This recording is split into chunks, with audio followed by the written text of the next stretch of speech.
Hey, what's the crack? How are you? You're very welcome to this episode of the Buckshot Podcast for 17th of May. By Jesus, 17th of May 2017. Where's it going? How's it flying by? Jesus Christ, I know that it's amazing how we all get surprised, isn't it, every year about the speed of how time moves.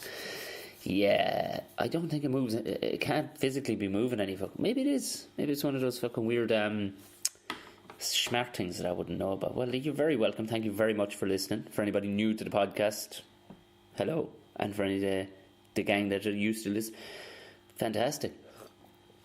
No hands to report this week, but I had a belt. I'm in great form.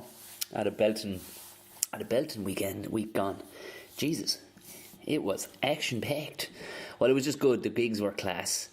Clonmel on Thursday night. That was a lot of fun. There was myself and Paul Marsh, another Tipperary comedian. We hosted a show in O'Keefe's. Well, it's actually belonging to an O'Keefe's, but it's Baker's in Clonmel. It's just a cracking little crowd showed up. Really kind of instilling. We're just kind of trying to create a continuous culture of stand-up comedy, and the lads that all came down, they fucking rocked it. It was Keith Fox, Ger Staunton, Simon O'Keefe, and Totally Wired. All fucking class. Every one of them. If you catch any, you won't be disappointed by any of these lads. But it was a fun gig. Friday was interesting. Friday was a weird day. I was doing the thing I was telling you about before, where I work with Ferrari Ireland. I know I said this. I think I said this in another podcast, and it was just like meet and greet with this Ferrari thing. It was a bizarre start to the day. But then I got I hooked up with hairybaby.com. Now you should check out Hairy Baby. They're t-shirts. They're specialised in just funny t-shirts and really, really apt and poignant kind of funny stuff. If you haven't heard of them, check them out. I managed to wrangle a t-shirt off the guys, and they looked after me like big time. And it was just such a happy vibe in the place too. Like Dara, who owns it, like his employees, like he put in a pool table and a ping pong table, and I think a computer game as well, just so the lads could have a good break at lunchtime. For a small business like that, something cool, and that vibe kind of goes throughout the whole company. Like, so I got a t-shirt that I kind of somewhat designed, in that I kind of want, because he does ones in Irish, Irish spoken of, like standardized, almost American style phrases. Like the one I was thinking was too cool for school, which becomes Ro Coola Áha Don Skull. And it just, it's I know it kind of loses a bit, and it sounds a bit elvish to anybody who isn't Irish, that means too cool for school in Irish. But they've lots of funny t-shirts. Just jump on, have a look at hairybaby.com. They're genuinely brilliant. And I recorded with Brendan, as you will see, Brendan Cummins on this one over the weekend as well. But he came to the gig, and a bunch of nice, cool people came to the gig for Buckshot in Care House. So I'm really, really happy with how it went. Paul opened up for me, Paul Marsh. It was just a lot of fun. A lot of people. It was weird doing it. It wasn't weird, because I've kind of done ones in front. But there was a lot of people like my parents were in the audience. You know what I mean? There was actually jokes about them, and I totally hammed up the jokes too. But they're good natured. They want to be fucking good natured to be dealing with the likes of Dylan. I don't know what just happened to my voice there. I think I might be hitting a new strain of puberty, but it was good, because the parents, they never come to see me gig because it kind of freaks them out as small, but they came the last night because a lot of the neighbours came and stuff. So it was fun. It was fun to tell stories about my mother and whatnot, and she's actually there, sitting there in the audience. But more than anything, it was brilliant for them to fucking see it. So I'm not going to drag the living hole out. I will say my excitement is palpable today, because we got a dog yesterday. We actually got a pup yesterday. But I'll do more the more I know on the dog. Like, next week we'll talk a bit more about it. But I put if you want to check me out on Twitter, I will be posting the odd picture, because it's fucking adorable, and it's actually behaving like a really cool dog. Like, it's actually listening to what you're saying. It's not just flopping all over the place. It's a German Schnauzer. So it's just a cool dog.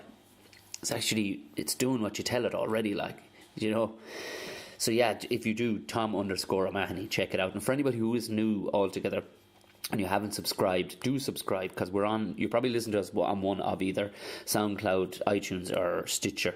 I think we're on a couple more ones as well. But like that, I mean, one of the three of them and you'll get it anyway. Like, but do subscribe, rate, leave a whatchamacallit. But yeah, getting on to the guest, today's guest, the wonderful, absolutely insightful. I'll tell you this much, it doesn't matter whether you're into hurling or into sport, it doesn't matter. You should listen to this guy or pass it on to people who are looking for inspiration of how to actually get your shit together focused. My good God.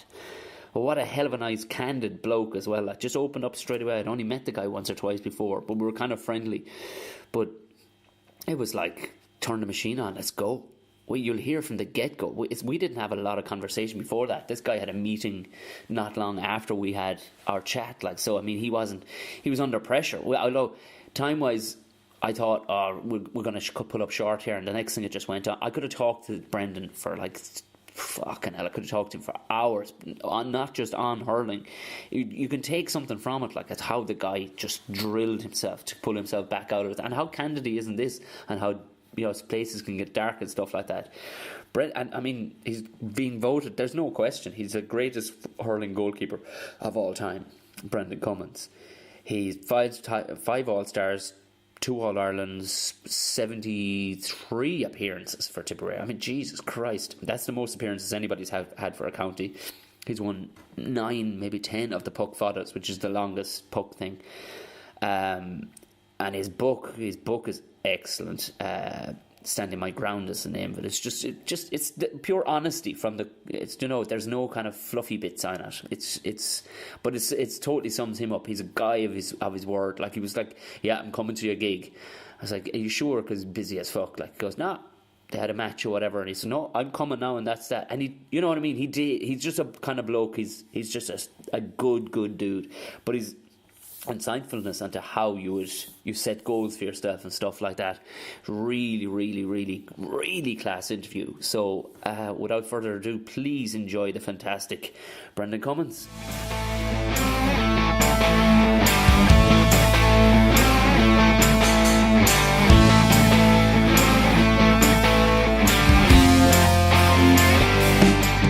Right, we're off. What's the crack anyway? Thank you very. Oh yeah, thanks. I never actually said thanks very much for doing this. This is sound like this is. It's no matter. Sure, why else would I like to be trapped in a room with no one else around the place? Yeah, it's not a bit freaky, but in it's the pistons of rain. Yeah, but it's all right. I know, a good delight to be here. No, I'm not.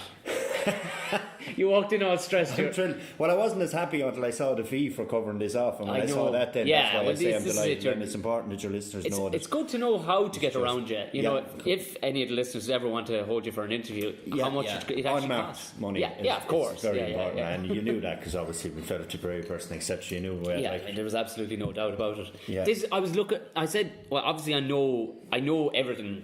I know everything about you, Brendan. I love you. Your tattoo of Brendan. No, but you just have to look up things and go, was I right about that, or did he climb Everest that time? But when have you looked up your Wikipedia page? No, but I recently joined Aviva, and some of the lads on the sales team have tampered with my Wikipedia. They fucking have tampered with your page, because it reads great, but you have to go back over and go, did I just read it? And it starts off with how you started with Gaelic football, which we all know. Yeah. But the reason why you went into hurling was because you were used to handling small balls, but really were more interested in handling a big stick. Yeah, it is. Yeah, but it reads really well. It reads really well. Yeah, it does. It's really sneaky how they didn't. Yeah. You know, sometimes they'll go, "He's a pure beast of a man who is," you know. And no, it's nice and subtle. Yeah, it is. It's actually when you, like you say, when people have had a double take on, they say, "1 second now, that can't be right." And that's what it is. Yeah, that's called bored people inside in offices. Yeah, that's what it is. But your Wikipedia page is extensive. It's unbelievable how many whoever has gone to so much effort. Yeah, like there was just gas when I was playing, I never really looked at what people were saying about me, because for me when I was playing hurling and all, it was about. Were you genuinely able to dodge the newspapers and everything? Yeah, I used to talk to the media. Like I was like, people say to me, "Oh, you're talking to the media too much." I said, I don't even know what they're saying. And when I retired, it was actually the most emotional part of when I was retired. Yeah. I then read what people were saying about me. I read newspaper articles that had been cut out. Pam had kept them. Yeah. I started to then see the flow of what people thought of me, good, bad or indifferent. But when I played in the goals, the last thing I wanted to feel is that I had arrived. If you read newspapers and they say you're brilliant, the reality is next week you're going to be useless. That's just the way it is. But that up and down of emotion is something I didn't need when I was getting ready to play matches. How did you even know to do that? I just no. Sports I'm big into sports psychology. Yeah, massive into that. Right, the whole power of your mind and ability. I would have seen in hurling as a given. Yeah, and it's how you clear your mind to let your ability flow, like you're a child playing in a schoolyard, where you have no inhibitions. The result is not really what you're driving towards. You're playing to be the best you can. Did you ever do like meditation flotation tanks or anything? That's no, that sounds like what you're going down there. Like stuff to clear the mind. Clear the mind, yeah. And I would have done stuff in my routine, or my touch on it later on in our chat, of what I did from the Monday through to the Saturday to the Sunday was all planned out. Yeah. So everything was always on course. And if something got in the way of it, it wasn't the end of the world. I wasn't turned into a bumbling mess in the corner of the room. Oh, my routine is broken. But I used to just have my pattern that allowed me to perform when the lights came on. So that's why media was part of I don't read it. I used to talk to the media. Jeez, no problem. Fella rang me, I chat to him, because at the end of the day he was promoting the game. Good, bad or different. I wasn't going to say anything stupid and call the opposition a bunch of wasters. The forward line, giving them fodder, useless, that they hang up in the dressing room. So I just did my thing, forgot about it, and just concentrated on what I needed to do to play. So that's why the media was never really an obstacle, good, bad, or different for me. That's unbelievable, because you even listening to people like Nervous Rex, like Ron Nogar and stuff, and talking with him. And I remember talking with Dennis Leamy there one day, and he was saying it was just near impossible to not look at the newspaper on a Sunday morning. And I was thinking, and now I've heard some guys like Johnny Sexton. He's the absolute same outlook as you is. It's nothing I can do I can't affect it by reading the bloody thing. Like it is, and you can. And I mean, at the end of the day, when the game comes on Sunday, nobody cares what's happened prior to that in your life. Only as good as your last gig. 70 minutes is all they care about, and you can read and you can take it in. But the other thing too is right. We have to appreciate you. Players now are living in a different world. Twitter, Facebook, Twitter especially. I had a Twitter account only because I was nosing into other people's business. Right, that's the only reason. I never posted a tweet. Were you an egg for a long time? Yeah, I was an egg for a long time. I was an egg. Right. I never posted a tweet. And actually, my very first tweet, I'd say I must have given about 2 hours looking at it before I tweeted it. And Jackie Cahill, the guy who wrote the book with me, was with me in the house when I sent my first tweet. Did he go to make sure he wrote my first tweet, because I wanted to make some statement like that would get me loads of followers, something profound now that was really, Jesus must follow this fella.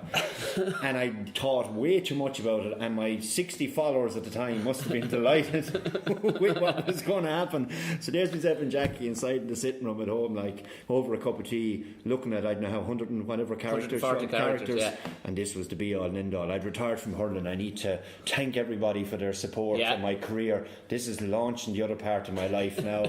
Going to be Mr. Media.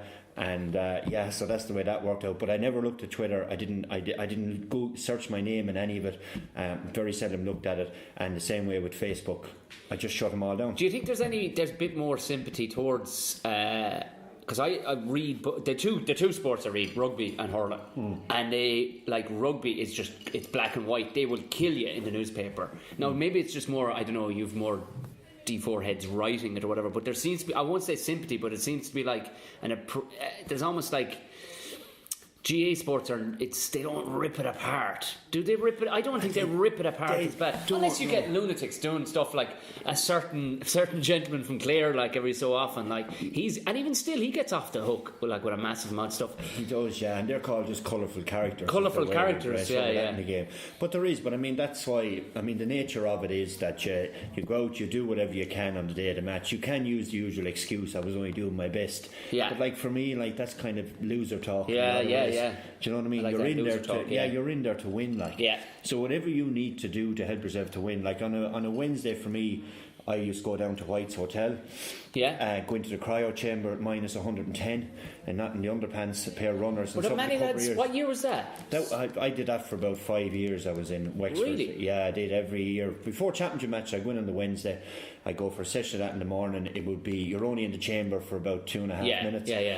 Then you give 2 hours off, then you go back. I do that 3 times, and I'm leaving White's Hotel then that evening. We train then on the Thursday night, and I'd feel like flying because I had mentally told myself myself. I had fresh blood going around my body from what happened the day before, nearly killing yourself with that degree. I was really buying into the science of it.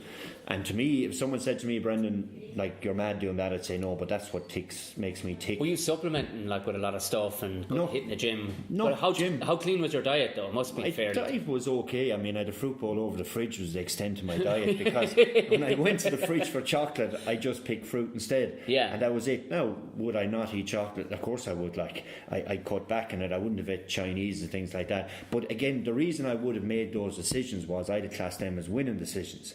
Yes, so that when the national anthem for me was always that, before you sit an exam, and you're sitting down and the blank page looking up at you, and if you've no study done, you're shiting yourself. For me, that's the national anthem. Right. Yeah. Okay. So the day of the match, and I'm standing looking up at the flag. I'm thinking, I've all the work done. I've every sacrifice made. There's nothing more I could have done to be different for today, to be more ready. Yeah. So now all I have to do is play. Okay. Now, if I had ate 4 Chineses, 6 or 7 Supermax McDonald's, and I'd done all the endorsements you've written down here in front of me, all of our official sponsors are covered. We've got to get the Subway in a couple of more. And it goes in care out. Yeah. But if I had ate all the crap stuff, that would have softened me. And that would have made me less prepared. So the national anthem then would have taken an hour long in my head. Yeah. Because I'm not ready. Oh shit, the high ball come in and I'll drop it. Oh jeez, it could hop under my legs. I'm not going well. But the day you play, you're ready. The day the national anthem goes, you're ready to play. And you just go for it, and that's it. But straight out the gate, you seem to be like you're well rounded, way beyond so many other sports stars. I just talked to a couple of. No, but do you think that was down to the fact that your old man had kind of seen it and done it a small bit? Because almost nobody's dad has been a county player. No, he had played at football at a level with Tipperary, all right, but I don't know. I just seem to have a greater an awareness of things that would help me play better. Okay, yeah. But you appreciated the mind was one of the most. Yeah, but I had mentors too. Like, I mean, if you think about it, day one when I joined up with Tipperary, Babs gave me the call of a Tuesday. Well, he actually rang my dad and he said, tell the young fella he's playing next Sunday. Tell the young fella. That's how I knew I was playing my first National League game. Now, that was in November 1993. Now, the previous Sunday, I'd made my National League debut with Tipperary footballers because Derry Foley was injured and I played instead of him.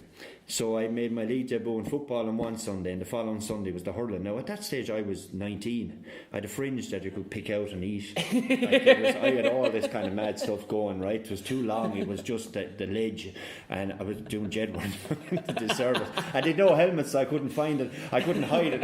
But what you got? Yeah, so I mean, but then after that match, Ken Hogan, and people have heard me tell this story before, but it was a key part, I think, in my learning.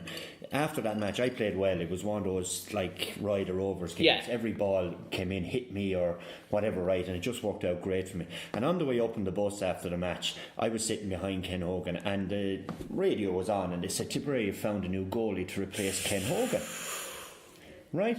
And I was kind of... Why was Ken dropped that day? Because they were giving the young fella a chance to give me a goal. It was only a league game in November, so and put a bit of fire maybe under his hole too. And Brendan's been going well with the minor. I played minor under 21 in the previous year. And of course. I was supposed to be the next best thing. This kind of thing was going on, right?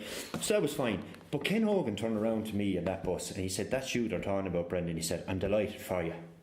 That's great. Do you think he meant it? Such a good day. He did mean it. Wow. He absolutely. Would you have meant it if you? Would that have got under your skin if you were him? No, I was him then when Jerry Kennedy. Of course, yeah. And people would have said to me afterwards, "Oh, how'd you deal with that with Jerry Kennedy? And how'd you do this?" But I remember what Ken Hogan did for me. Yeah. So I was suddenly Ken. Now, what Ken Hogan did for Tipperary hurling that day was set up another guy to take on the jersey. For the good of the jersey, For the good of Tipperary hurling. Oh, that says a lot about him too. And now it was my turn. So I suppose my key was, and my trick was, that I was aware of these things and kept them in my memory bank, that this was bigger than just me. Yeah. And when Babs told me that you're gone and we identified with you, that you're to bring more balls down, that we're going over the bar, and you refused to do so. Yeah. And I was dropped because of that, because I wasn't stopping enough pints. Was it Jody... No, that was it. No, it was Jerry Kennedy was the sub goalie. Yeah. And that was in the Horse and Jockey about 2 hours before we played Limerick. But that's what kept me grounded. Yeah. Was when I walked outside the Horse and Jockey, looked up at the sky, and I kind of tears in my eyes to be blunt about it. I said, what am I going to do now? Before I rang my father and my father-in-law to see what I do next, I said, what am I going to do? And then I thought of Ken. And I said, this is bigger than you now. Now, you want to cut and run, right? You know, it would be the easy thing to do. But it's not. But imagine the example you'll show if you decide to go back into that room. And then I rang, even though I had a decision made, I rang, they said, you stay there and we'll talk tonight over a cup of tea. Yeah. And I said, grand. And I stayed and I did everything I could to be the best sub-goalie Tipperary ever had. That was the next target. I'm very goal driven.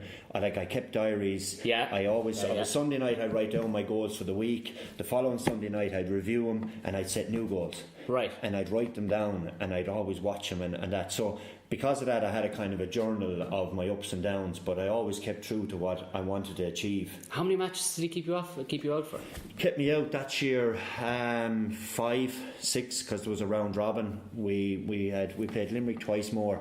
Then we played Cork, we played Offaly, and we played Wexford, and we played Dublin. 6 matches I was out for, and that was it. And what was the turning point to get back in? Because you weren't going to let that happen again, by the sounds of things. No, well, you see, I trained. What I did then was the turning point probably was that I decided then I was going to train harder than anybody else on the panel. So I stayed back after training every night. Cool. For 20 minutes, half an hour. Hot Pint Hayes, my soulmate inside there, who was the kit man, was there when I started. He brought me home after that first game at Captain Quince, right? Johnny Hayes, he worked for Hot Pint, obviously. But so Hot Pint's sitting inside in the panel. He's the guy who speeds across the field with the hurley in his hand to replace the hurley. That's HP. But anyway, so he's still the fittest man in the panel and the longest there. But so Hot Pint used to stay back with me, and we do our training, we do everything. And a turning point came when Tom Barry, he was a selector at the time. So when everyone was gone from Dr. Morris Park, I was still training. Right. And one night Tom Barry waited, and he stood behind the goals and got the ball for me when it went wide or went past me. So he had a selector who would drop me, and within 4 or 5 weeks he was now watching me training and going behind the goals to throw the ball back. Now that was a win for me. Of course it was. Because I was saying, right, because of the way Babs has felt that I'm gone now and that's it, and whatever reason he had, that's fair enough. He was manager, he's entitled to make the decisions, that's fine. But I had turned ahead of one of them. And that was a win. That was on my goals. I wanted to get one of them to recognise that I was good enough to play. Right, and it just happened to be him. So that night was a win, and that's how I kept saying through the whole thing. And you asked then, you go forward on then to Houston Station after a bet by Wexford. About 8 to 9 fellas is all were going back into train, because then when you lose the championship match you're knocked out, lads scattered to 4 corners of the world. Because they don't want to look at each other is the first thing. Well, the reminder and the embarrassment. Because embarrassment. Every fellow who loses knows that he's let the other lad down in some way, in his preparation, the way he played, not passing the ball, whatever, right, in his behaviour. So he doesn't want to look another lad in the eye. So they all go every direction. Drink will give them the courage to look each other in the eye. So they want to get drunk as quick as they can. Right. So I'm lining up anyway at the Supermax, because we'd no grub after the match, just in Crow Park, and you don't want to eat anyway. So there I am in the queue with Supermax, and Liam Sheedy's standing in front of me. No way. Right. And I whispered into his ear, I said, are you ready to come in on your white horse? And he said, shut your mouth, keep your head down, we'll sort it out. Really? He whispered back over his shoulder, that's all he said to me. He didn't turn around and look at me. Well, he knew exactly what you were talking about, though. He did, because I had heard that he was looking for the job. Even though before, like this stage, we weren't even 4 hours bet out of the championship. But I knew that there was something in him. I'd heard he'd been with the minors, he'd be going well. And it was just, so then later on that year I heard that Liam Sheedy's been announced as tip manager. And I thought, right, I need to train harder. So the 1st of November I trained, which was a 6 mile run up the mountain at about 8:30, 9 o'clock at night. Lovely. So that was my way of confirming that I was ready to play. So then I said to myself, I want to be the best sub goalie still, because I wasn't the goalie. So I said, I want to wow him. The first fitness test will be the 2nd week of December. When I go into that fitness test, I'm going to be fitter than everybody else. Full stop. That was my statement for the year. And how you do that is a bleep test. Oh, the horrible bleep. Oh, my God. They're just... I have a pain in my chest. You just said bleep test there, and something just jumped up in my chest. They're horrific things, right? But they're a way of showing somebody what's measurable. Like that's the only way you can show somebody that you're performing, is when they measure it. There's no line from that bastard. No. So Eamon Corcoran is the best guy we'd had in the panel on a bleep test. So I trained for 6 weeks. I did a couple of trial bleep tests. I did shuttle runs to get ready. I did everything I had to do, set up the drills myself. And myself and Corcoran were the last 2 left in the bleep test. Wow. Now Corcoran beat me, right? But that wasn't the point. The point was that I was the last one left in the bleep test with Corcoran. Yeah. And they were cheering to say, go on, you'll beat him, go on, you'll beat him. Yeah. Now that was success. Of course it was. So when you ask, how do I come back? Yeah. I take it in little sections. Okay, 5-6 week sections where I have a goal at the end of it that will show the management that I mean business. Yeah. Now when Liam Sheedy and the boys left that bleep test, they were talking about, did you see fucking Cummins? Of course it did, yeah. Jesus Christ, is he going to play midfielder in the goals? But the bigger message was, I want my place back. He's serious. I want my place back. Yeah. And that's that. So that's how I set the ball in motion and set the seed in their head. I'd met Liam then at in a a 1-to-1, and he said, look, he said, you may be sub-goalie for the rest of the year, he said, but you know, it's up to you to try to get your place back. Yeah. Again, he was testing me. I said, fine, look, I want whatever I can do to get my place back. I said, that's what I'm going to do. I said, I don't want to be friends with you, because I had hurled with Liam, I'd hurled with Mick. I didn't know Eamon O'Shea from Adam sitting across the table, right. Other than that his arms folded looking at me with a stern face. I didn't know what was going on with him. It took months to work out what was going on with him. But I played with the 2 boys, and the last thing I wanted them to think was the reason I wanted favours. I said, I don't want any leg up, I'll back myself. Well, you'd be found out too fairly quickly. Well, you would, but you're no good to me. Yeah, too. I know. That's not a win. That's how I got back. Yeah.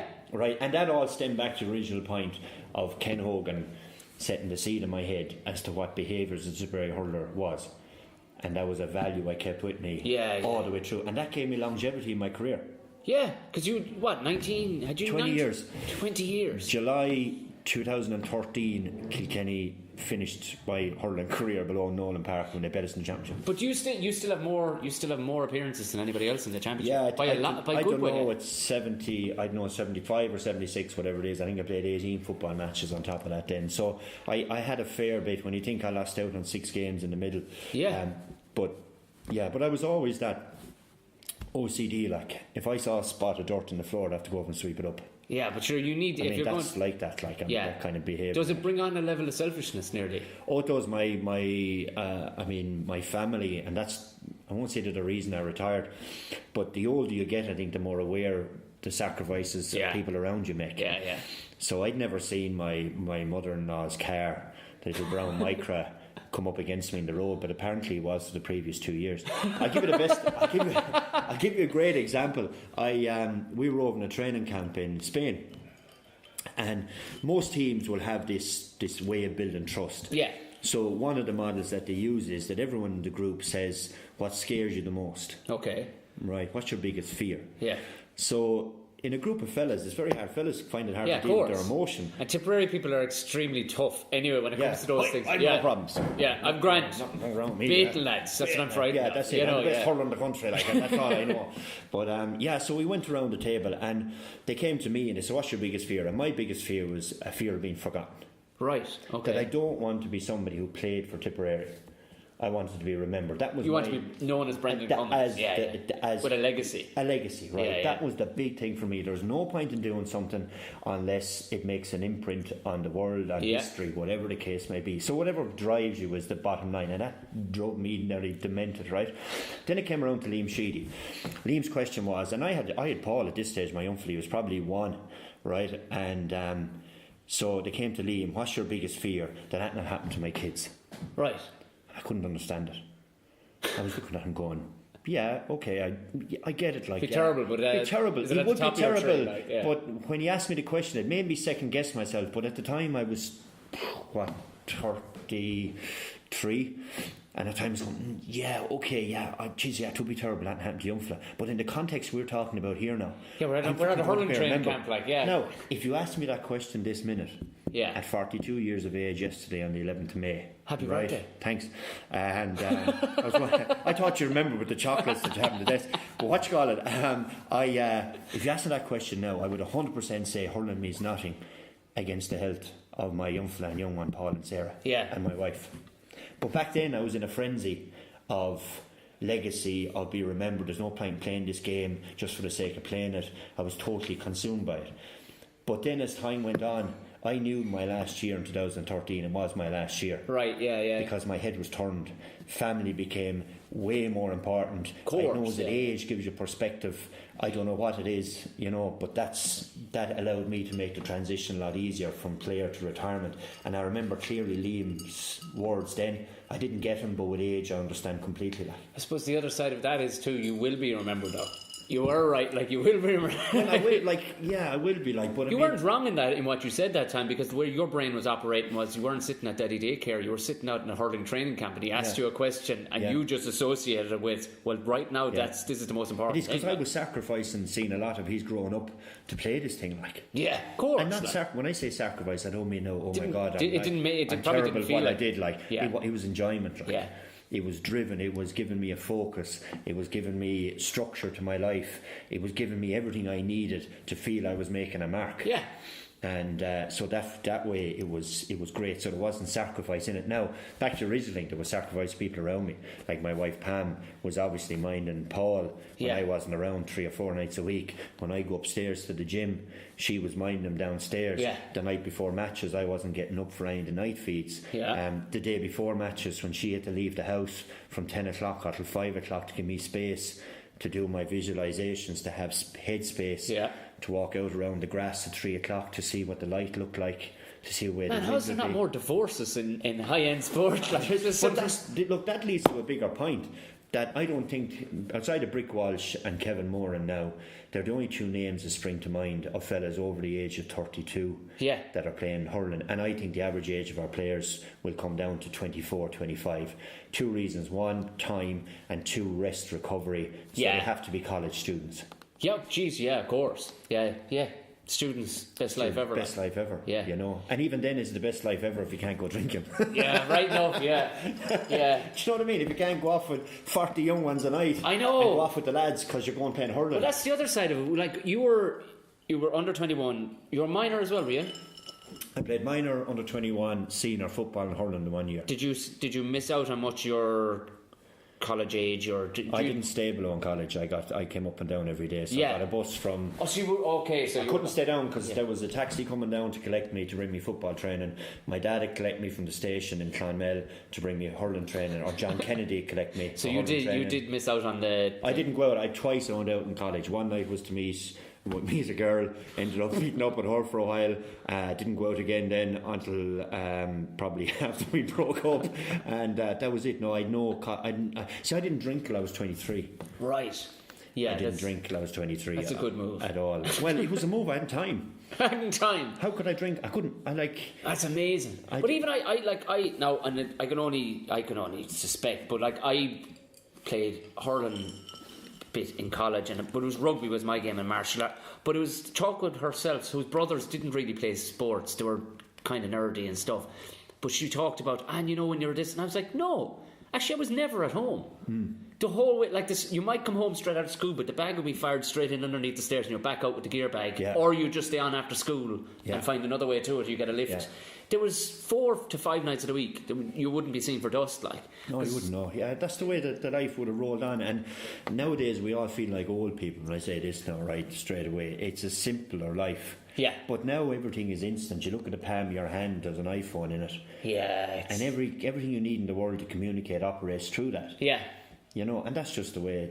It's a good thing and it's a bad thing, too. You know what I mean? Yeah, it is. But what it does is that I think it accelerates players' hurling careers as well, because the fact that you've won or lost or success or failure is seen by your man in the Amazon jungle with the iPhone. Yeah. Just Tipperary lost again today and Cummins juices in the goals. Yeah, or they heard about some weapon of a young fella who's playing for.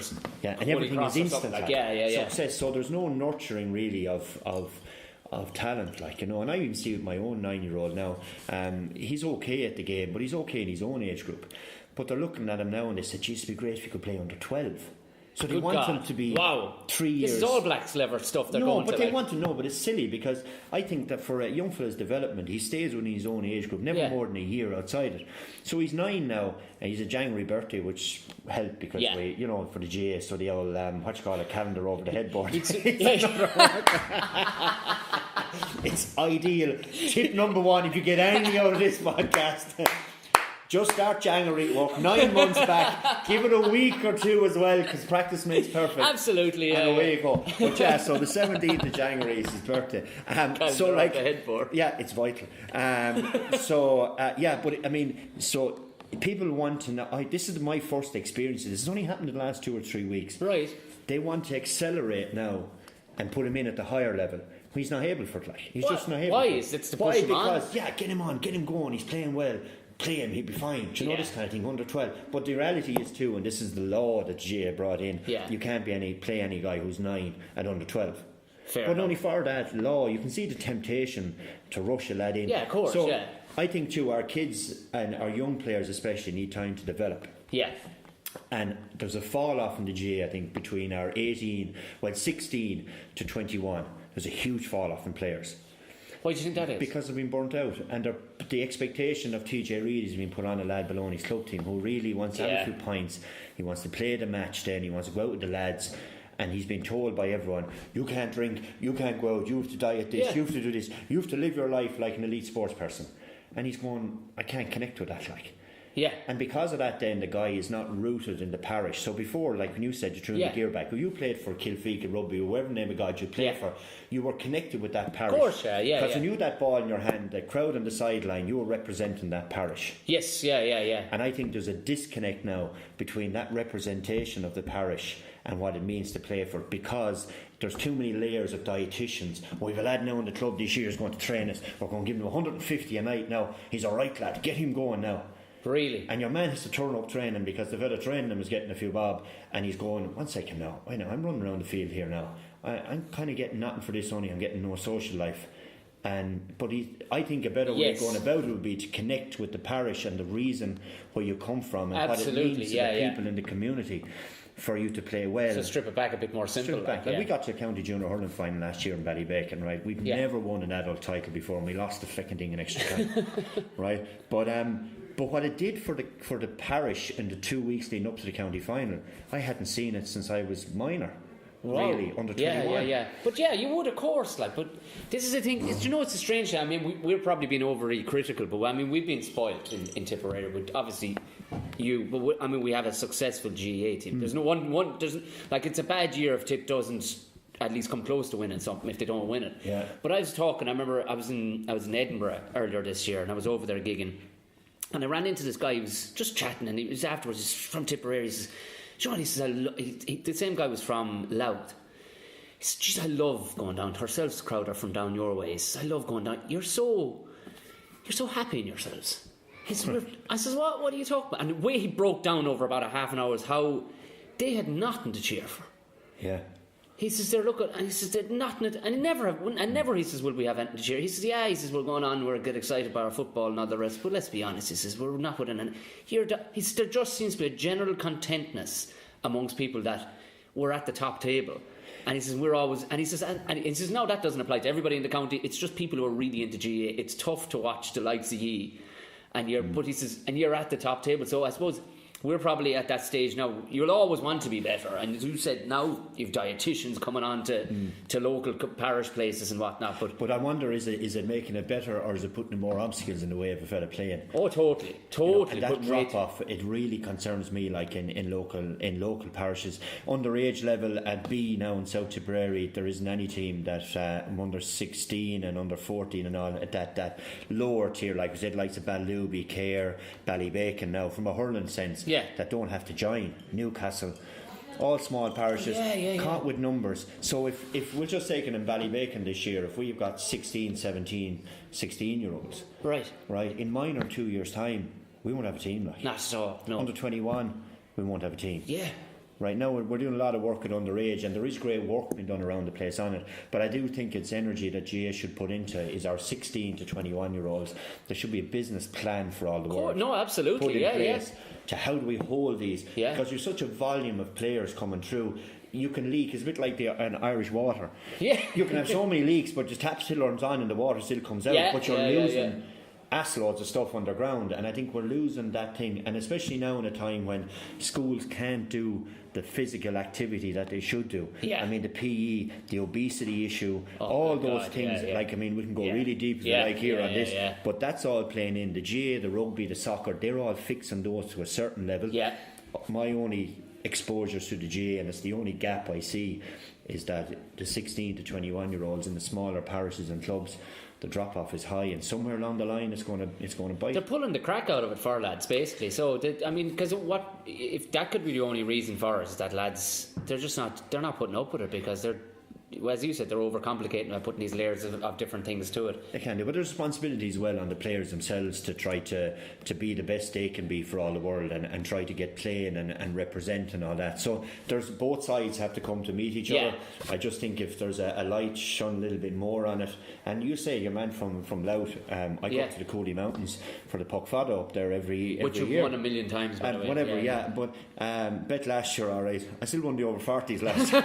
Who bet you? Guy McInerney from Clare, young fella, beat me by 50 yards over the 5 kilometres.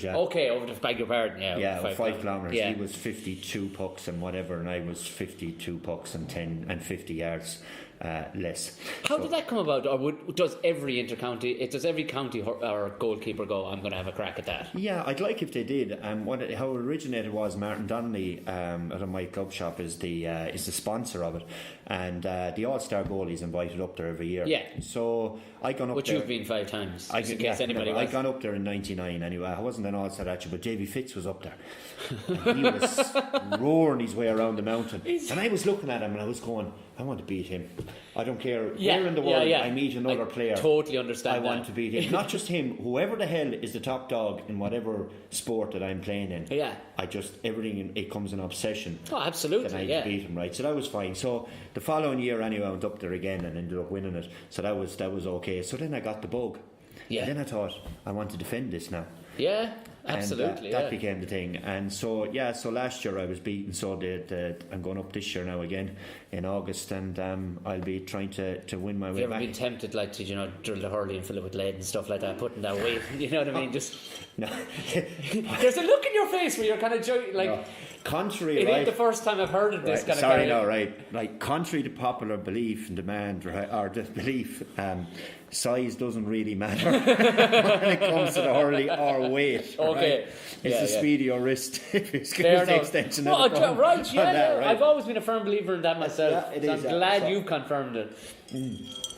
So that's where that's at. But it's fantastic. And when we talk about the Louth and the passion, the local clubs and kids come up and they do the ball by or the markers. And to look at those kids and hear them talk about hurling. When you talk about down in Tip, we have a chance of winning All Ireland every year. They talk about hurling more passionately than my young fella would at 9, 10, 11 or 12. Right, and they don't have a chance of winning. But what they do have, they have something to aspire to, I think, and that's what keeps them going. That the dream out the side the house to be Shamie Cannon, to be TJ Reid. And we all need dreams, and that's why the GA is great, rugby's great, and that's why the sports that are indigenous to Ireland are brilliant, because they actually go up on the mountain and meet the players. So we're not somebody that's away on Sky Sports Studio or something like that. They can't. You're tangible, like they can, they go over and shake hands. They can see that we're human beings, and that they could actually, I'd say, be like us. Davy Fitz, I mean. Well, some people are superhuman. It's simple something anyway, but so I mean that connection is there, and that's what's good about, I think, the rugby and the GA in Ireland, that there is that. Did the All-Stars thing, was that an affirmation for you, going, you're damn right I am? You know what I mean? No. Or what was your measurement on a yearly basis, or did you bother measuring yourself of other intercounty goalkeepers? No. I measure myself off of Damien Fitzhenry. Really? He was the benchmark. Damien Fitzhenry. He was good at his very best. How did he was a bit of a phenomenon in that he never looked the fittest, but for some reason he could move. He could move, I played for Duffy Roars. He played out the field in football, and he played a bit out the field in the hurling as well. But I remember looking at him in a league final. They played Cork in a league final in, I'd say it was 94, above in Thurles, and they drew, and the replay or whatever. But he was inside in the goals. He had a Wexford Creamery navy top with the Wexford stripes across it. Right. And you stand, when the ball was down the other end of the pitch, I was watching him, you stand leaning on the hurley looking out. Like, in the words of Ephraim Eddy, like he's looking into field of distance. He was so relaxed, like. I was going like, how is this fella like? And he'd stand there looking out like, no bother. And then if you looked at maybe Davy Fitz and his style, he'd be bouncing around, going mad, trying to pick a fight with 7,000 people in the terrace, going, come on, I beat the shite out of the laddie if you come down to me attitude. And up the other end of the field, you could say, was the complete opposite. And somewhere in between is what I wanted, but I wanted the composure of Fitzhenry. Right, okay, that was, and Fitzhenry at his best was what I wanted to be. So the better he played, the harder I had to train to catch him and beat him. It wasn't just catch him, it was beat him. Yeah, of course. All the time. And I ended up being great friends with Damien. Actually, when I was dropped off the panel or the team, Damien and myself got in contact the week of the match. And so he said to me, look, bring your jersey. He said, I always swap jerseys with you after the game and I want to do the same. Okay. So we swapped jerseys after the game. Did you? Tip beat Wexford, yeah. He came over to me, he came straight over after I came off the subs bench when the full-time whistle went over. We met again where we normally meet in the middle of the pitch. And we had the ritual of swapping the jerseys. And that's when you know, I think, when you have that adversity, we'll say, put in front of you, know you're real friends for all the world then. Absolutely. And Damien had been in touch through the whole process of it. And but even though we had friendly rivalry, and that for me, every time I trained, I wanted to be better than him. But that was the only one that was there anybody else? Who else would you really rate? Really, Davy Fitz. Was he really? He was good. He was good. He was angry. He was. You know, what I liked about Davy was that when someone scored a goal in him was a personal insult. Right. Yeah. Like that's a slight on my character. What you just did there. How dare you? How fucking dare you? And I swear to God, it won't happen again. Do you know that? But you could see. Do you know what? I suppose too, if you were from Clare, you're looking down at this fella absolutely willing to drop dead inside the goal. Yeah, it is infectious, I suppose. To a degree. It's my test to goalies. Like if I go into a goalkeeping session with any inter-county goalie now, I'd set up 5 or 6 forwards and I'd drill balls at him for about 15 yards. There's no hope of stopping him. Yeah. I want to see what how angry he gets. Yeah. And that every ball he's trying harder and harder and harder to stop it. And in the finish, he'll come out to meet your man, or he'll throw the hurley at him. He'll do whatever it fucking takes to stop them from getting goals. This is fucking bad. Things have to change. I need to throw a hurley at him. I need to go out after him. I need to do something. And that tells me then the dog is in him. But there tends to be a bit of a dog in like Don Logue had it a bit too. He's a cranky whore as well. He was very meticulous in the way he went about it. Right. He was professor-like in the goals. He was cold and clinical. Yeah. Puck outs were right. You wouldn't see straight on passion, but you knew it was. It was in him, but his passion was shown in his attention to detail leading up to the game. Okay, he was looking to revolutionise the game with the puck outs. That was his thing. We saw how that worked. You know how that worked. Yeah. Only too well at times I saw how that worked. But anyway, that was his thing. Yeah. So I mean, he was looking to change the game in his own way, and he did, because he changed the way I played the game, because I had to redo the way I took the puck outs. How many in the 20-year period? How much evolution did you think happened over that? Was it every year you were like, oh Jesus? I know not too many. No, I wouldn't say every year, because when I started first, my sole goal was to make sure I was the goalie again next year. Yeah. Okay. Yeah. Right. The only time awareness came was about 2005, 2006, and the height of my awareness was when Liam Sheedy came in and I got to work with him in O'Shea. Right, yeah. He was the catalyst for change. He was like Christ in my book, like still is. Wow. Because he showed me a way of playing the game that connected everything together. Before, what would have happened was I'd practice puck outs as a goalie, there'd be no forwards. Right? Okay, I just hit the ball, yeah. right? And no one really knew, I had no purpose to where I was hitting. Yeah. But Eamon then would train me to hit the ball a certain distance into a certain place. But then he'd tell the forwards that Brendan will hit the ball into that place 9 times out of 10. So he's creating proper Warcraft, like, yes, you know what I mean? He was. But we never knew, like, we never had a big meet. Now, Brendan's going to scratch his backside twice. Yeah, he's going to go out to the right or anything like that. No, the forwards always moved, constantly making space. There was pockets in the pitch that we'd aim for. Yeah. And my job was to put the ball into the grass. Yes. And it was the forward's job to get there before it hit the grass. Okay, yeah. So that created movement. So there was no need for everyone to be paralysed by tactics and da. Yeah. But he allowed your natural instinct to flow. But back to the start, I was the one who started the process. So he would have shown me how to My swing needed to change. Yeah. Everything needed to change. But again, he was feeding me, who was OCD, with challenges. You must that be were loving just brilliant. that. You must be loving that. It was the best. It was the best buzz ever. Because every night he trained, he said, "I want to fly 2 feet lower." It wasn't. I wanted 10 yards. Oh man, you must lower. be just absolutely licking your lips at this the stuff. The ball has to be waist high. He catches the ball with his right hand, so the ball has to go to his right shoulder. Left as you look out. Yeah. All these things. Tell me what hand he catches the ball in. Tell me what his good side is. Put the ball to his good side, so when he catches it, he can just sweep it away up the field. That's amazing. Like all those little things. So that then, how that manifested itself into my training was then I go down to the alley, I get chalk, and I draw the circle the size of the palm of a fella's hand on the wall. Wow. I stand back 30 yards and try to hit that little circle. And that was my training, like. So I had a focus, I had a purpose. There was no longer, we're practicing puck outs. Hail Mary stuff, like, yeah. But this real, I could see change in this. And then, of course, there's stats. Yeah. How many went love to hand, it, yeah. How many were right, how many were wrong, how many scores did we get out of this puck out, how many did we not get out of it. Video then, where should you have gone, where could you do better the next day. All this was colliding into me, who was a perfectionist for all the world. So you can imagine, sure. Right? No wonder I was crying when Eamon O'Shea and left. Yeah. I remember one particular match I was at, and it was a Tip Clare match. And we were behind at one stage. And Davy, the abuse he was getting, but it was roguish stuff. Now it wasn't like soccer level abuse, but he was, because he was so far. Did you? Because you weren't one to react. No, you wouldn't have gotten. You wouldn't have given him the sort of it. But did you get it ever? No. Was there ever any cracking line where you're going, it's not bad actually? Well, there was. And it came when I was playing minor, and I tell you how it stuck in my head. In 1993, I played a Munster minor hurling final against Cork. I was the bee's knees going into the game. Mr. Whiskid in the goals. Okay. So the first free was hit in between on the 65 on the right hand side, the stand side of the Gaelic grounds, and then. Yeah. So it came from my right shoulder across in the breeze. I shouted my ball, came off the outside of my hand and dropped into the net right beside where my towel and hurleys are. So I looked at inside the net. He was Mr. Whiskid after dropping the first ball went in.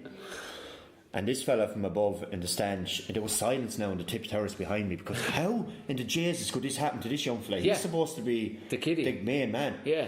And this fella shouted out of nowhere, "You fucking idiot." Right? So it actually, bang, it shot me back into the present. And I said, "Do you know what? He's fucking right." Yes, you fucking right? idiot. And the whole terrace started going, hoo, hoo, hoo. They all started laughing, like, right? Just like someone in one of your shows, out of nowhere, like, right? But that's it. But the timing is everything. It is everything. Like, that's amazing. It just shot me into action, and it said, right, he's not shouting that at me again. I need to get my shit together here. Wow, that stuck with you, because it did. I can hear it like it's, and when I talk about it, the hair standing back my neck, I can get myself back into the moment of when the ball hit the ground. I can feel it slipping through my little finger and my thumb. Who was a pure savage to play with and against, do you think? I mean, we know who you marked yourself against, like, but who do you reckon was just to play with? We're talking straight out of Vikings, fucking savage, like Paul Curran. He was pretty Paul Curran and Philip Maher. Like, there's a big relationship between a goalie and a full back. Yeah. I mean, like, you live in each other's pockets for all the world, and you just trust each other. And they'd be the two. Curran is just savage. Philip Maher the same way. The two of them are the same Feels characters. none of that stuff. Like, just if there's a game of tiddlywinks, if you beat them, they'll beat the shit out of you. Yeah. You'd be afraid to beat them at anything, because they just fucking look at you. Noel Sheehy was another one, actually. Really? Yeah. Yeah. You okay, young fella? Shout back over his shoulder at me, like. The All-Ireland final in 1997, Noel Sheehy played out with a torn hamstring. What?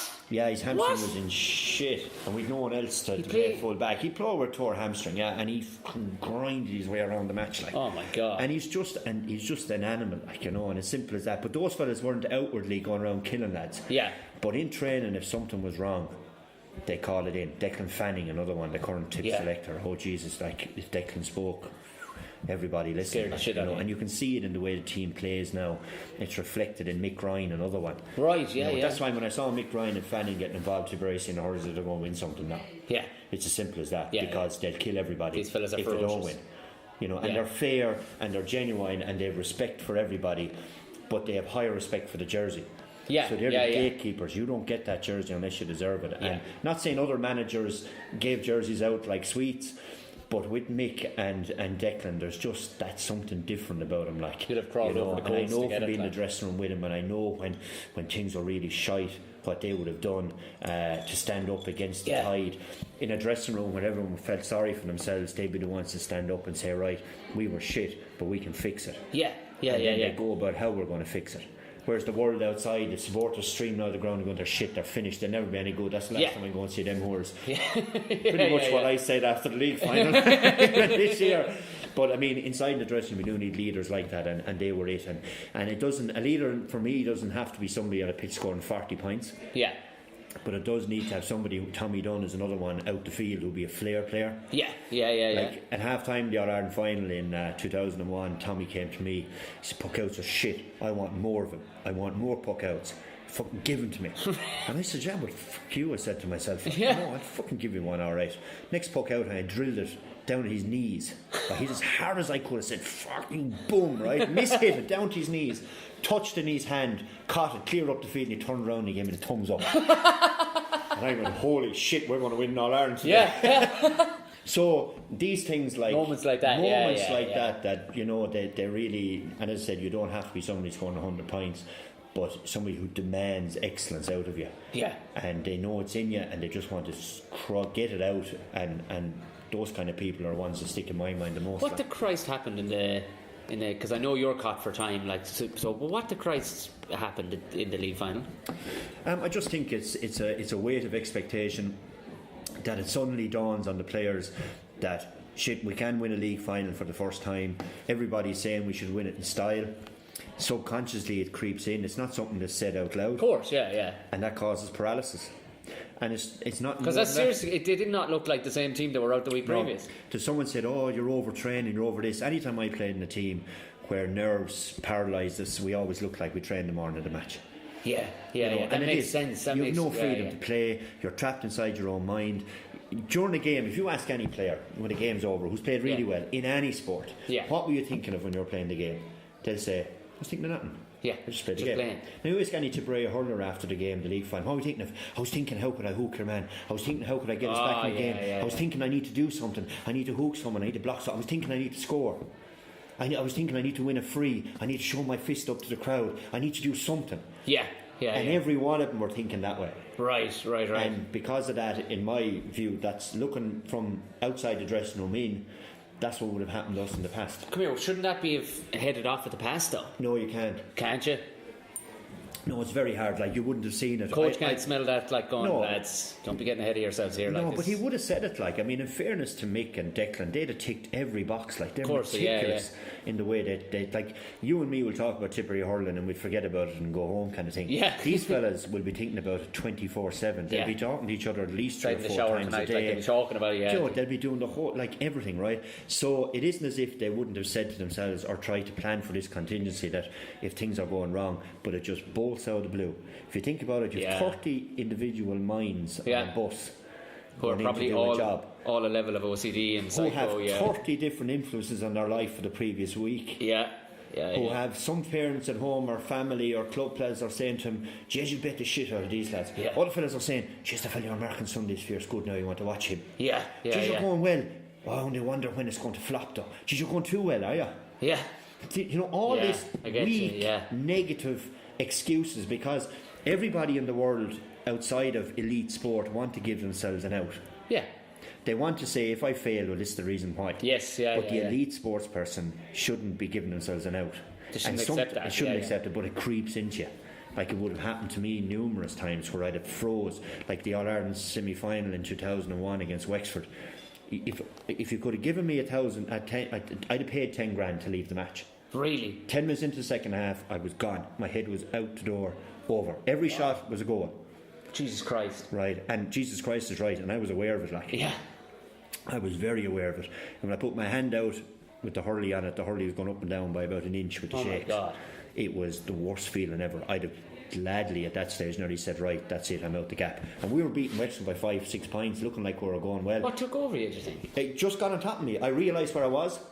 Just now you can imagine, right? I'll give you the scenario, right? You're standing on stage, and there's 250 or 300 people down there, right? I'm kind of hoping for those numbers tomorrow night. Actually, yeah. So in 1 second, if you stand on that stage and realise there's 500 pairs of eyes, 500 eyes looking up at me, 250 pairs, and you're going, they want me to make them laugh. Oh shit. Yeah, if you do break it down. If you pause and you think about that, just getting inside your head now, so when you do freeze tomorrow night, you're screwed, right? But if you think about that way, now I'll put 80,000 people in the room. Yeah. And a small ball whizzing around at 90 miles an hour. And you get the realisation that if I fuck this up, it's going to cost everything. And a bunch of savages trying to fuck you up. Yeah. And make it worse, they know you're fucked up inside in the goals, and they're coming in telling you how screwed up you are. Oh man, they could smell it. They'll smell blood in the water a million miles away. Like Larry Gorman came through that day, struck a ball from 15 yards. I put the hurley up like this only when the ball was in the net. Yeah, I remember that. And I went over my right shoulder, and everyone was going, what the fuck's happening there, man? I was inside, I could see it coming. I can stop this. And I went, oh shit. Wow. And I thought my way through the shot, like. That's unbelievable. So when I'm playing well, I think of nothing. When I'm playing bad, and I think that's back to the original discussion. I think they just overthought what they were going to do, rather than playing off of instinct, and they got paralysed, and that happens, and that's why I discount it as being one of those days. And let's not forget either, from it has to be said out loud, Galway are a super team. Oh yeah. It isn't as if now some crowd of lads. I get you. They're all Ireland contenders if they'd only believe enough that they are. Yeah, they tend to shit the bed at the last minute. If you're talking about a Game of Thrones box set of podcasts to try to sort out the mental issues Galway have, right? So I mean, but you have to give them credit where it's due. They like a knockout, like a World Championship heavyweight fight. One punch is a knockout, and inter-county hurling is like that. Kilkenny bet the shit out of teams who are mentally weak for years. Yeah. It is what it is, and us and the Joe public were saying, "Oh, that shouldn't happen." But look, it does, and it's not the end of the world. Yeah. Don't know. It's only league. It's only the league. That's what we say. Well, it won't be. But that's what Kilkenny are saying at the moment after getting their arses handed. Yeah, that's it. But but again, that you can never write those fuckers off either. So. No, they'll be back, and you can see Brian Cody's below, and he's gnawing teeth, looking at them training and killing each other. They'll play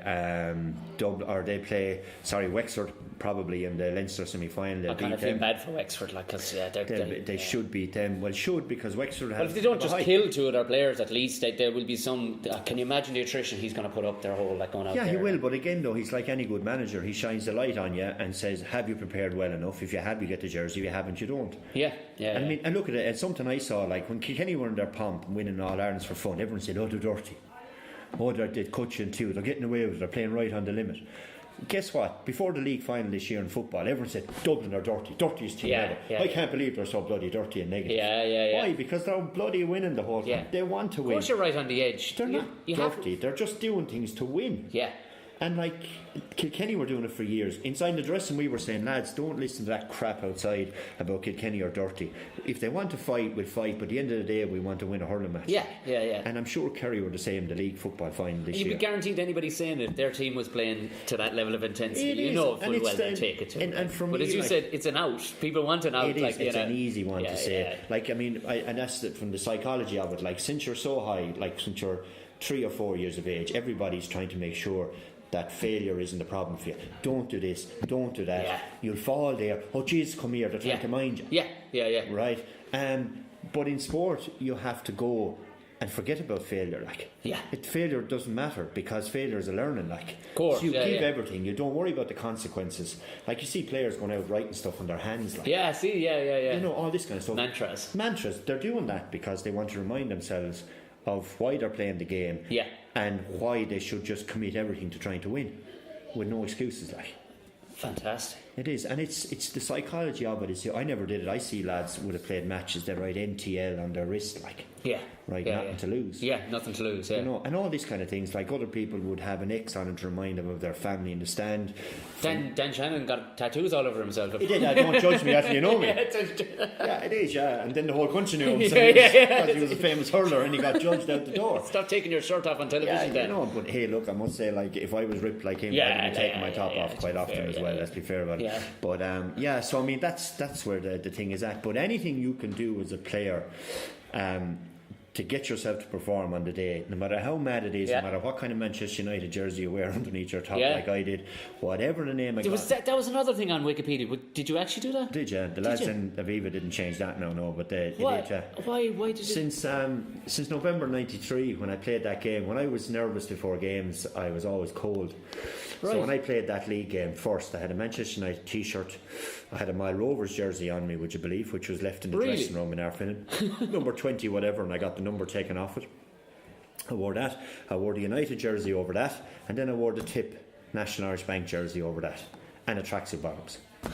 Everyone thought for the first 2 years of my hurling career I had wooden legs, because I never wore togs, because I was freezing. Every time I got nervous I got cold. So then of course O'Neill's went off and made the jerseys tighter, so I had to change my wardrobe to suit. So then I just wore the United jersey inside, and that was it. But it was my comfort blanket, because when I put on the United jersey, these were your lucky jocks. I was putting on my game face. Yeah. And that was that, and that was it. And it was always hand washed. When Pam came into the house first, I handed to her. I said, "Look, will you just that has to be hand washed?" Like she's looking at me. This is part of the marriage thing. You got to get on board with this. This was part of the girlfriend thing to see do you qualify for the marriage thing. There's a tick box exercise going on here. Wow!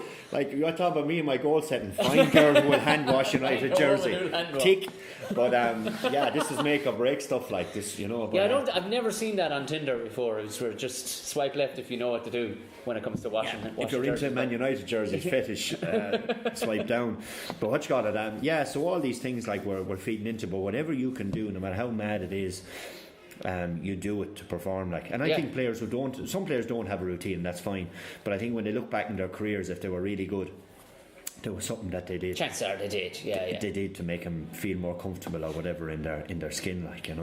Brilliant. Do you want to wrap it up with that? Yeah, if you're happy enough, I'm happy enough. I think that was a good. That was a nice touch. I think you rounded up. You're after teaching me a lot of stuff anyway. Which is I know about that now. No, but and what you said is that you're definitely the one that just kind of struck me was there is the way kids, especially nowadays for some reason things have gotten very, yourself, like you'd look at a tree. Not the same way a 7-year-old Brendan would look at a tree. There's no fucking way you would climb it now. But you know what I mean? But nobody, they were just left off to your own devices. Turnkey kids get out the door and do whatever. But that is a thing that sport teaches. And I was talking about friends of mine, especially in the comedy world, who would I'd be weird for one who played a lot of sports. A lot of these lads were gamers and nerds and stuff. So they've it breaks them when they die on stage. It breaks them. I would sure. It's. I don't know how you do it. I mean, it's like an insurance guy going cold calling every day. He's going up to a stranger's door. You wouldn't do that, but yet you'll go out with a bunch of strangers and try to sell yourself to them. I suppose, but they all. I suppose when I opened the door, if ever I was cold calling, I met one person. I didn't meet 250. Yeah, but the only thing is that they would if they were expecting you and looking forward and perhaps paid for you to come into the house. Yeah, but more pressure though is that they're expecting a performance. They're expecting. I paid. Trust me, I've been faking it to make it whatever for a couple amount of years, euro and entertain me. Like go to Old Trafford and everyone sits back. No one cheers anymore in the place because they're waiting for United to entertain them rather than them going as a spectator to fuel the players. So, I have taken on a very much sports mentality since the day dot, in that I noted down reasonings and I recorded every single gig, went back over it then and said, well, where do we need to be by this time next year? What do we need to do? And it was brilliant hearing you actually was like, oh well, this makes sense. It is sporting, and just not taking a backward step and going, well, there's no way I'm going to die in my hoop that way. Yeah. Why did I die in it? Granted, it could have been at a benefit for some terrible disease or something. Yeah. But I still should have worked around it. I can't blame the audience for this situation. You know what I mean? But I always found too with the triggers part, like if I had, especially around the times I was going up to collect the All Stars, it'd be November or whenever it's on. Yeah. I'd have videoed myself, turned the phone around, videoed myself, and told myself that it all worked out in the end. Right. Yeah. Right. So you take it then. I'm shitting myself the week for championship match. Yeah. I played a video. And I'm telling myself it will be okay, you are good enough, the rewards are great if you do concentrate, you always doubt yourself. Stop doubting yourself, Brendan. And I'd actually tell myself that's amazing. So it's kind of a way then that I go, it relaxed me then the week of the match. I go, 1 second now, that fella who had a lot of success last year is telling me that all the boxes are ticked. Have confidence in yourself. And even if you notice, people have broken down the English language and they've said that body language is, I think, 60% of when you're talking. Yeah. Oh, it definitely is. It's probably beside my Wikipedia page or something. No. And then tone is the next. But the last thing people hear is the actual words. Yeah. Right. So there's somebody like you're cocky out the night before, the day you're driving up to collect the All-Stars or whatever, you're getting it, so you're thinking you're top of the world. Yeah, of course you are, yeah. And it comes across that you're oozing confidence, and then you can say, look, I am that person. Yeah. It fills me with whatever I need. Now, I wouldn't do it that often, but in times, that's how I learned from the Wexford game the time. Yeah. When I was shite myself and I doubted myself. In the week, a couple of days leading up to the game, the gremlins were in my head. I just knew it was gone. I had no way of fixing it. So when you looking at retrospective look back to see how can I change things, that's how I would have tried to do it. And it's that giving yourself that belief structure. Bit like what you have to try to do to get out on a stage. Oh yeah, I mean, I went to a woman. She was actually a Reiki specialist, but what she does is person visualization. She's here in Tipperary. She's over near Golden. It's amazing. I said, listen, we don't need to be going into crystals and all the rest of it. She goes, no. She says, I could see by the head. Should have got the chicken and sacrifice it straight away. But you could see by the head. She says, but she goes, I know by your whole demeanour walking in here that you're not open to it. She says, let's get talking. And I swear to God, this woman was incredible. We talked for about an hour and a half, but she had brought it full circle into why are you doing it and what you need to be doing. And she had me break down exactly what. And I was opening for Nina Conti. She's a big name actor. Yeah. It was the Opera House in Cork. I'd never played to 1,400 people before, especially 1,400 people who'd never heard of me. And they'd come to see Nina Conti, and this bastard was like coming out. This guy walks on, and I swear to God, it could have broken me. But I'd spoken and I explained it, how it was going to be and everything, and she gave me some great pointers. And I remember that day, Conti, she says, I want you to do 45. That's fine. Normally it's only to open for somebody, it's normally only 20, 25. And the guy who was to announce me on stage from the side mic, he shit the bed. This is a guy who works. He panicked. I said, man, nobody can see you. It's all right. Just announce it. Yeah. And it'll be all right. Read the page. So he went, okay. Now, my naivety, I should have said, get out of my way. And I'd just done a slightly deeper voice and announced myself on. And maybe pointed out, do you like my deep voice? Yeah. But I didn't have the mental maturity or the stage maturity. But I took off walking too quickly. Now, it's a long way to a microphone when there's 1,400 people watching you in silence and you can hear your own footsteps walking the whole way. Jesus and about halfway over, which feels like 7 years, halfway over you go, I have to do 45 fucking minutes here. With this crowd. Yeah. But something clicked. That woman, I was almost like, it wasn't hypnotism, but it was almost like that visualization said, you get into a state that allows you to perform. Yeah, it was zen. It was the flow, and I swear to God, they went with me so well on it that you get into this flow. Because of course I started hitting them with the Cork stuff, because I knew she wouldn't have it. Because I challenged myself. I know I was asked to be her support, but I figured I'm going to beat her. That's it. I know they paid to see her, but I'm going to fucking beat her. They'd be talking about me leaving. Yeah. That's it, which is what happened since. Even years later, a couple of lads went, well, thank Christ you were there, because she came out and she did this. She does kind of puppets and stuff like that. You know, she's a big name in the UK, so of course they're going to come to see her. But it was a little pat in the back where a bloke said to me, because my buddies went to that night and they were saying, thank fuck your man showed up. Yeah. But it compounded what that woman had gotten me to do, was the visualisation. Yeah. And like that, I'll have the notes going, gig went great, why did it go great? And it's just like you made the video of yourself to look back. Yeah. It was look back on those and just go. But you need I'd say an intervention now sounds like you're some kind of. No, you're right. But you need to be aware that you can control what thought process is going through your head. Yeah. Like you can't control what people do to you, but you can control your response. Yes. Like, simple as that. Now it's easier said than done. Like Declan Kyle was the guy who taught me. Declan is the Green Platform is a book. Declan, amazing man now. Holy shit, he was brilliant. Like he would have said to me day one, everything in the world was made twice, Brendan. And what you mean? What's it? Well, that chair was made twice. It was made once inside in somebody's head, and then they physically made it. Okay. Right? Yeah. Okay, so unless you can think it through and see yourself in the moment doing the job, that sets you up that when that moment comes and you're halfway across to that mic, you visualise that this is going to work out great. Yeah. And your body shape and your body demeanour and your tone of voice before you even tell one of your knock jokes, right? The audience are going, wait, no, he's worth listening to. Look at this fella, he has a swagger. He looks like he knows he's a comedian, what look at him. Yeah. I'd love to be like him. And people are bought in then to trying to be in the moment. I'd love to be able to do what he's doing there now. Look at him. I'd love to have that swagger. And you've been sucked in then. Yeah. And then you give them the feeling or the emotion that connects them to your act. Yes. So when they leave, the feeling is good. And I think people buy feelings. They do, yeah, absolutely. They just do like I can tell you here now, like there's an awful lot of what, say, the likes of Billy Connolly, I break down what he says and it's like, that's only a middle of the road story if all the... But it's the way he carries the delivery, it. It's the delivery and just the timing, the tone and everything. Yeah. And like that, he absolutely 100% believes that he's the best in the world. There's no two ways about it. Like. We said it the week of the All-Ireland final, one of the players in a meeting said, look lads, don't ever forget, he said, people will never remember what you said, they never remember what you did, but they never forget how you made them feel. Yeah. Now he said Tip supporters are going to feel something on Sunday. Yeah.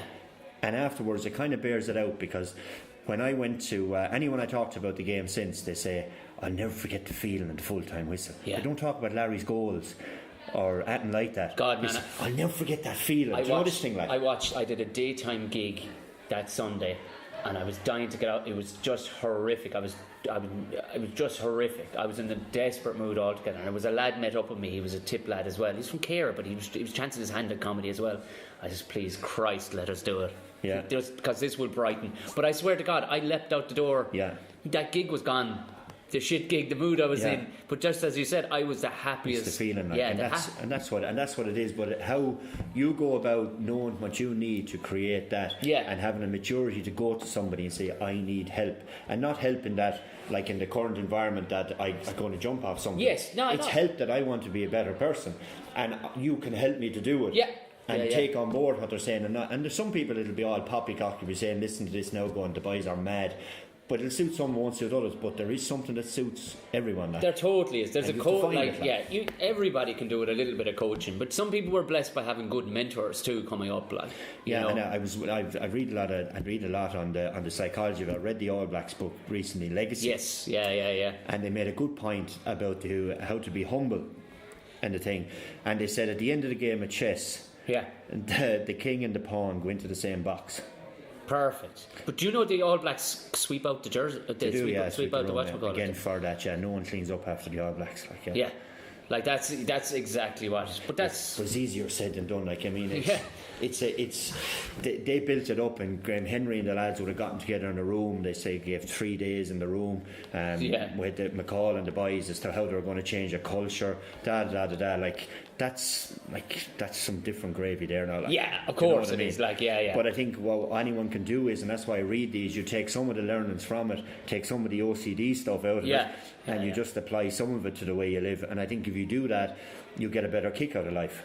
Of course, and that's all I'm looking to do when I look at all that is, can I look at this thing differently? Can I look at this problem differently? Everybody feels better about when they do a thing well. They do, don't you? A big thing I reading in Paul O'Connell's book was, and it was just one thing I took from whatever, but he had this bit where he spoke to a sports psychologist, or she was studying, I think, to be a sports psychologist, and it's about winning every moment. And and he said, even down to trivial things, say you didn't fucking clean the kitchen as well as you could have. Just those little things you go, you know what, maybe later on today I can actually make up from that by taking the dog for a slightly longer walk. Like, you know what I mean? And when the dog needs it, just try and do the best of what you, rather than being a complete psychopath, like, you know what I mean? But try and actually just do a better version of the thing. You don't have to tell everyone you're doing it either, but it just gives you a better kick in the world, I think, because, like, now getting too deep again, that, like, you have one kind of shot and you have to make the best of it, and if you need to talk to 10 people to make the best of it, or one person, for me, I'd reach out and talk to the 10 if that's what I need. Absolutely, or the one, or whatever it may be, like, and that just helps the thing to move along, like. Fantastic. Right, I think we'll knock it on the head. Knock it on the head. Thank you very, very much. It's starting to get dark out. Yeah, we're starting to get dark. Wake up, we're finished. Wake up. Brendan Cummins, thank you very, very much. Thank you. Thank you. All good.